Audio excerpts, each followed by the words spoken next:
दोस्तों, आप में से काफी सारे लोगों का सवाल रहता है कोई इंडियन स्मार्टफोन कंपनी बताओ या फिर कोई इंडियन स्मार्टफोन कंपनी हमें इंडिया के मार्केट में क्यों देखने को नहीं मिलती। मतलब पिछले कुछ समय पहले तक आपने देखी थी ना, माइक्रोमैक्स, लावा, लेमन, कार्बन, अलग अलग काफी सारी कंपनीज देखी थी। इवन 2014 में एक ऐसा पॉइंट भी आया था जहां पे आपको इंडियन कंपनीज टॉप पे दिखाई देने लगी थी। यहां तक कि उस समय माइक्रोमैक्स का जो मार्केट शेयर हो गया था ना, वो सैमसंग से भी ज्यादा हो गया था। लेकिन फिर एक ऐसा जमाना आया कि सारी कंपनीज टूट गई और बिल्कुल बर्बाद होती चली गई। और आज के समय में इंडियन स्मार्टफोन कंपनीज का जो नामो निशान है ना, मार्केट से बिल्कुल ही गायब हो रखा है। वैसे इसके ऊपर ऐसा क्यों हुआ, इसके बारे में पूरी कहानी क्या, इसके ऊपर ऑलरेडी वीडियो बना चुका हूं। तो वीडियो अगर आप लोग को चेकआउट करना है, अगर देखा नहीं है देख सकते हो, लिंक दाई बटन।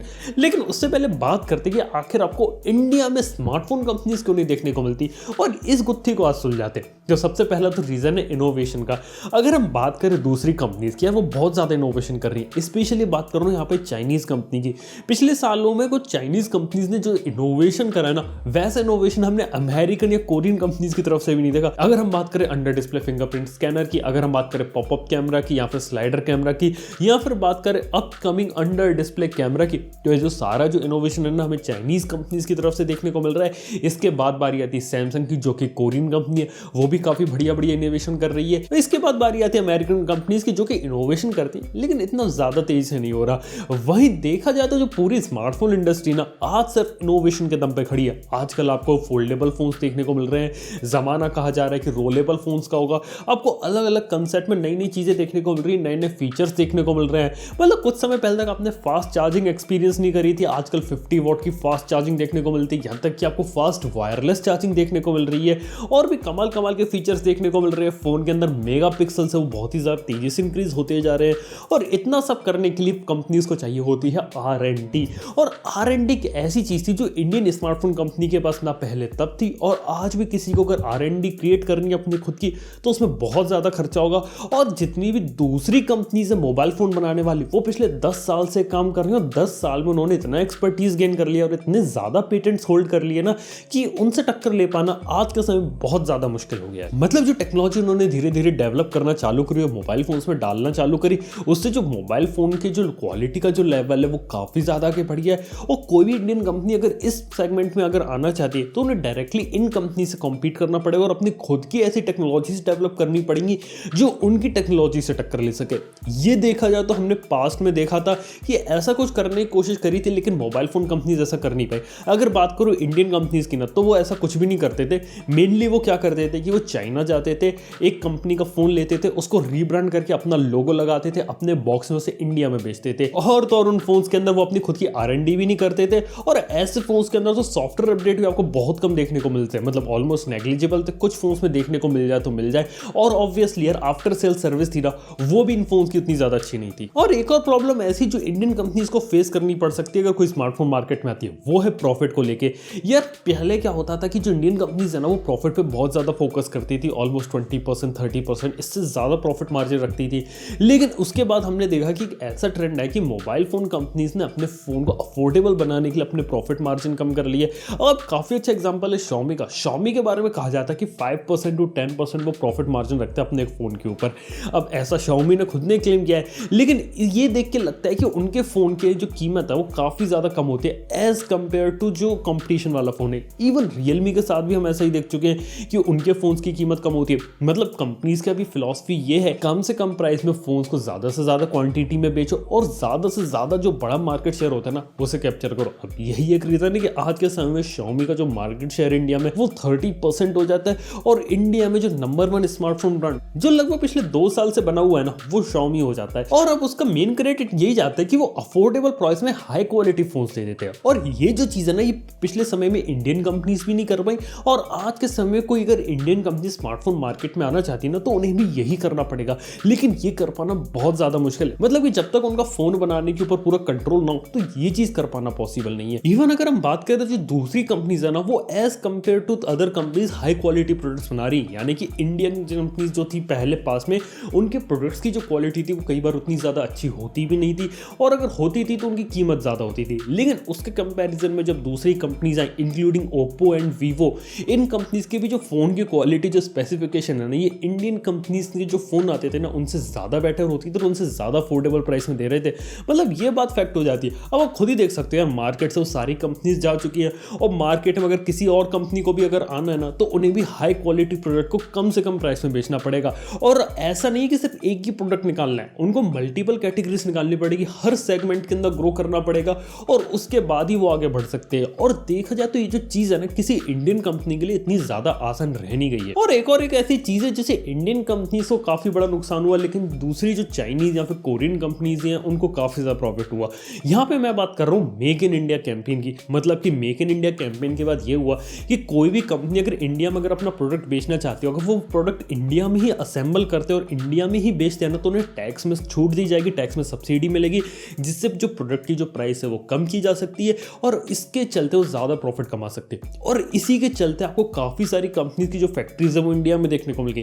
जैसे बात करें Xiaomi के जो मेजॉरिटी फ़ोन जो इंडिया में बिकते हैं वो सारे के सारे इंडिया में ही असेंबल होते हैं। इसके अलावा ओप्पो की फैक्ट्री इंडिया में जहाँ पे OnePlus तक के फ़ोन्स बनते हैं, यहाँ तक कि वीवो की फैक्ट्री है, इवन सैमसंग की one of the largest mobile phone manufacturing facility भी इंडिया में है। और ये सिर्फ उन्होंने सिर्फ इसलिए की ताकि इंडिया में मेजॉरिटी और बहुत ही बड़ी क्वांटिटी में अपने फ़ोन्स को बेच सके, कम से कम प्राइस में लोगों को अवेलेबल करवा सके। और ये जो चीज़ें ना इंडियन कंपनीज के साथ थोड़ा उल्टा खेल गई। यानी कि इंडियन कंपनी जो पास में हमने देखी जैसे माइक्रोमैक्स, लावा, कार्बन, उनके साथ प्रॉब्लम ये थी कि वो चाइना जाते थे, चाइनीज फोन उठाते थे, उस पर अपना ब्रांड ला के इंडिया में बेचते थे। लेकिन जो चाइनीज कंपनीज है वो इंडिया में अपने फोन को डेवलप कर रही है, इंडिया में ही असेंबल कर रही है और इंडिया में बेच रही है। ये कहानी थोड़ी उल्टी हो जाती है। यानी कि जो इंडियन कंपनीज थी वो मोर और लाइक ज्यादा चाइनीज लग रही थी, लेकिन जो चाइनीज कंपनीज है ना वो मोर और लाइक काफी ज्यादा इंडियन लग रही, क्योंकि उनके जो मेजॉरिटी फोन्स है ना उनकी रिसर्च एंड डेवलपमेंट भी आज के समय में इंडिया में होती, उनकी असेंबली भी इंडिया में होती और वो इंडियन ऑडियंस को ध्यान में रख के बनाए जाते हैं। तो देखा जाए तो एक छोटी सी प्रॉब्लम है जिससे जो इंडियन कंपनी है उन्हें थोड़ा सा नुकसान हो। और अगर आज के समय में कोई अगर इंडियन कंपनी अगर इंडिया में अगर होती तो उसे भी इंडिया में ही अपने फोन को मैन्युफैक्चर करना पड़ता। और वो जो लोग इंडिया के लिए जो फोन बना रहे हैं ना उसका सब कुछ A to Z जो सारा काम है ना वो इंडिया में ही होना चाहिए। लेकिन यहाँ पे एक छोटी सी प्रॉब्लम बता देता हूँ, अगर आप एक्सपेक्ट करो कि आपको completely made in India phone देखने को मिल जाए तो वो एग्जैक्टली अभी के समय पॉसिबल नहीं, क्योंकि काफी सारे ऐसे कंपोनेंट्स हैं मोबाइल फोन के अंदर लगने वाले जिनकी जो मैन्युफैक्चरिंग है वो अभी इंडिया में नहीं होती। इंडिया में अभी के समय में काफी बड़ी क्वांटिटी में असेंबलिंग होती है, यानी कि बाहर की दूसरी कंट्री से अलग अलग कंपोनेंट आते हैं और वो इंडिया में जाके असेंबल होते हैं। अगर हम बात करें माइक्रो प्रोसेसर की, चिप्स की, ये जो सबकी मैन्युफैक्चरिंग होती है ना ये सब दूसरी कंट्रीज में होती है, जैसे चाइना, ताइवान इसके लिए फेमस है। और अगर हम बात करें डिस्प्लेस की तो उसको कोरिया में डेवलप किया जाता है। यानी कि ऐसी काफ़ी सारी कंपनीज है जिनके जो अलग अलग जो कंपोनेंट्स वो अलग अलग कंट्रीज में मिलते हैं और उसके बाद इंडिया के एक साथ असेंबल होते हैं। तो अगर आप कोई सोच रहे हो कि आपको आने वाले समय में completely made in India phone मिल जाए, ये चीज़ पॉसिबल तो होगी, लेकिन ये चीज़ अभी पॉसिबल नहीं होने वाली, इसको होने में थोड़ा सा और टाइम लगने वाला है। और इसी के चलते जो इंडिया है ना वो दुनिया का सेकंड लार्जेस्ट मैन्युफैक्चरिंग हब हो जाता है स्मार्टफोन्स के लिए। अगर हम बात करें दुनिया का सेकंड सबसे बड़ा मार्केट है इस मोबाइल फोन के लिए और फास्टेस्ट ग्रोइंग जो मोबाइल फोन मार्केट है ना वो भी आज के समय में इंडिया में। यानी कि मोबाइल फोन जितनी क्वांटिटी में जिस तेजी से इंडिया का स्मार्टफोन मार्केट ग्रो कर रहा है वैसे किसी दूसरी कंट्री का नहीं कर रहा। लेकिन इसके चलते इंडिया में जो कॉम्पिटिशन है मोबाइल फोन के अंदर ना वो काफी ज्यादा बढ़ गया है। यानी कि मोबाइल फोन के अंदर इतनी ज्यादा कंपनीज आ गई, इतना ज्यादा कंपटीशन हो गया है कि आज के समय में किसी नई कंपनी के आने के लिए जगह बनी नहीं है। और अगर कोई नई कंपनी अगर आती है तो उसके पास बहुत ही अच्छी फंडिंग होनी चाहिए, बहुत ही ज्यादा अच्छा एक्सपर्टीज होना चाहिए, बहुत ही अच्छी बैकिंग होनी चाहिए, तभी वो इंडिया के मार्केट में सर्वाइव कर सकती है। मतलब आज इंडिया का मार्केट आप खुद ही देख सकते हो कि कितना तगड़ा कंपटीशन चलता है। हर कंपनी का देखा जाए तो हर महीने कोई ना कोई प्रोडक्ट, कोई ना कोई फोन, कुछ ना कुछ तो लॉन्च होता ही रहता है। कोई भी महीना ऐसा छूटता नहीं जहां पे आपको एक ना एक मोबाइल फोन का लॉन्च देखने को ना मिले। और देखा जाए तो चीज है ना धीरे धीरे काफी ज्यादा पॉपुलर हो रही है। और इस तरीके से कोई अगर इंडियन कंपनी बनती है और वो अपना फोन लेके आते हैं मार्केट में तो जितनी जल्दी वो फोन आएगा ना उतनी जल्दी वो मार्केट से आउट भी हो जाएगा, क्योंकि मार्केट है ना बहुत ही ज्यादा तेजी से बदल रहा है। जो नए फोन्स की जो एंट्री हो रही है मोबाइल फोन के मार्केट में वो बहुत ज्यादा तेजी से हो रही है। और तो और सिर्फ ऐसा ही नहीं है मोबाइल फोन आ रहे, इनके अंदर की जो टेक्नोलॉजी ना वो भी काफी ज्यादा इवॉल्व हो रही है। और देखा जाए तो इंडियन कंपनीज है ना पास में भी चीज नहीं कर पाई और कोई नई कंपनी को भी आना है ना तो उन्हें भी नई नई टेक्नोलॉजी डेवलप करनी पड़ेगी, उन्हें भी अपने फोन्स के अंदर उसे डालना पड़ेगा और उसे अफोर्डेबल बनाना पड़ेगा। और देखा जाए तो कोई आसान काम लगता नहीं है। इवन अगर हम बात करें जियो की तो उसने भी अपना कुछ समय पहले लाइफ ब्रांड स्टार्ट किया था। और लाइफ देखा जाए तो जब जियो का फ्री ऑफर जो वेलकम ऑफर आया था ना तब तक चला लाइफ के फोन्स। लेकिन उसके बाद क्या हुआ, लाइफ के फोन्स क्या आज आपको देखने को मिलते हैं? वेल नहीं, क्योंकि वो जो फोन्स थे ना वो भी एक तरह से चाइनीज रीब्रांडेड फोन थे, वो भी बाहर से आ रहे थे, उनका लोगो लग रहा था और वो इंडिया में बिक रहे थे। उनके अंदर भी कोई खास रिसर्च एंड डेवलपमेंट थी नहीं। इवन बात करें जियो फोन की, उसकी रिसर्च एंड डेवलपमेंट इंडिया में है, लेकिन जो मेजॉरिटी फोन्स की जो मैन्युफैक्चरिंग वगैरह होती है ना वो भी इंडिया के बाहर होती है। और देखा जाए तो फीचर फोन एक ऐसा मार्केट बचा है सिर्फ इंडिया में जहां पे आपको कुछ इंडियन कंपनीज देखने को मिल जाते हैं और उनके फोन्स देखने को मिल जाते हैं।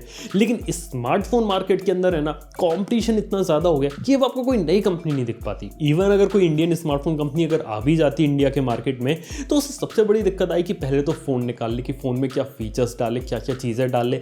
और ये सिर्फ इतना आसान नहीं कि आपने मार्केट से अगर एक प्रोसेसर ले लिया, रैम ले ली, स्टोरेज ले ली, कैमरा सेंसर ले लिया, डिस्प्ले ले लिया, बैटरी ले ली, उन सबको एक चैसी के अंदर डाल दिया। फोन बनाना इतना आसान नहीं होता। फोन के अंदर एक कंप्लीटली रिसर्च एंड डेवलपमेंट लगती है और इसको बनाने में काफी ज्यादा खर्चा आता है। और इतना खर्चा करके अगर उन्होंने एक बढ़िया परफेक्ट फोन बना भी लिया तो उसके बाद ऐसा नहीं कि एक फोन के दम पे वो हिट हो जाएंगे। पास्ट में हमने काफी सारे एग्जांपल देखे, काफी सारी कंपनीज है वो अपना एक फोन लाती है फिर मार्केट से गायब हो जाते हैं। काफी अच्छा एग्जांपल है स्मार्टफोन का। उसके कुछ फोन्स आए, कुछ फोन्स एक्साइटिंग लग रहे थे, लेकिन क्या हुआ, वो कंपनी आज आपको देखने को मिलती है नहीं। ऐसे ही हमने एक टेनोर देखा था जो कि अमेज़न का ब्रांड था, वो कहां आजकल है। इसके साथ ही फ्लिपकार्ट ने अपना बिलियन ब्रांड निकाला था मोबाइल फोन्स का, वो कहां देखने को मिलता है। मतलब सिर्फ ऐसा नहीं है कि एक फोन निकाल के शांत हो जाओ, उस फोन को सर्विस भी देनी है, उस फोन के अंदर सॉफ्टवेयर अपडेट्स भी देनी है। और अपडेट से तो याद आया कि ऐसी कंपनी आई थी इंडिया के अंदर जिसने बोला था हम आपको हर महीने सॉफ्टवेयर अपडेट देंगे, और वो एक इंडियन कंपनी थी जिसका नाम था क्रियो। पहला फोन था क्रियो मार्क 1 और कहते थे कि हर अपडेट के बाद एक आपको नया फोन देखने को मिलेगा। लेकिन वो कंपनी भी ना, ये अपना जो प्रॉमिस था ना उसे डिलीवर नहीं कर पाया, और जो अपडेट्स के जो वादे किए थे ना वो नहीं संभाल पाई। और ये जो वादे ना संभालने की जो चीज होती है ना कि वादा तो कर दो उसे निभा ना पाओ, ये इंडियन कंपनीज ने हमें बहुत पहले से देखी है। मतलब कि एक जमाना था 2014 में जब इंडियन कंपनीज के पास एक मौका था, जब वो ग्रो कर सकते थे, अपनी खुद की रिसर्च एंड डेवलपमेंट खोल सकते थे, अपनी इंडिया में मैन्युफैक्चरिंग फैसिलिटीज भी खोल सकते थे। तब उन्होंने इस चीज पर फोकस नहीं किया और आज के समय वो पूरी तरीके से आउट हो चुकी है। और आज के समय भी किसी नई कंपनी को आना है ना तो उसे इंडिया में रिसर्च एंड डेवलपमेंट, इंडिया में ही मैन्युफैक्चरिंग, ये सारी चीजें धीरे धीरे स्टैब्लिश करनी लग पड़ेंगी। और इसी के लिए काफी अच्छी बैकिंग चाहिए, फंडिंग चाहिए, बहुत ज्यादा एक्सपर्टीज चाहिए, और उसके बाद ही परफेक्ट फोन बन पाएगा। और ऐसा नहीं कि एक फोन बना के शांत हो जाना है। मार्केट जिस तरीके से इवॉल्व हो रहा है, जिस तरीके से नए नए फोन्स मार्केट में आते रहते हैं, उसी स्पीड से उन्हें काम करना पड़ेगा। यानी कि दूसरी कंपनी जिस तेजी से काम कर रही है ना, उसी तेजी से काम करना पड़ेगा, तभी मार्केट में कुछ हो पाएगा। मतलब खुद देख सकते हो ना, पिछले 2 साल के अंदर रियलमी जो कि ऑलरेडी इंडिया में इतने 4th नंबर पे आ चुकी है, आज के समय में ऑनलाइन में 2nd नंबर पे आती है। इंडिया का मार्केट इतना ज्यादा कॉम्पिटिटिव था, लेकिन पीछे बीबीके इलेक्ट्रॉनिक्स का हाथ है, उसको ओप्पो की टेक्नोलॉजीज मिलती है, और उसके चक्कर में इतने सारे फोन्स इतने अफोर्डेबल प्राइस में उसने अवेलेबल करवाए कि उसको लॉन्ग रन में काफी प्रॉफिट मिला, और आज के समय में काफी तगड़ा कंपटीशन दे रही है। और इवन हो सकता है कि आने वाले समय में Xiaomi को भी रिप्लेस कर दे। मतलब एक एग्जांपल है ऐसा।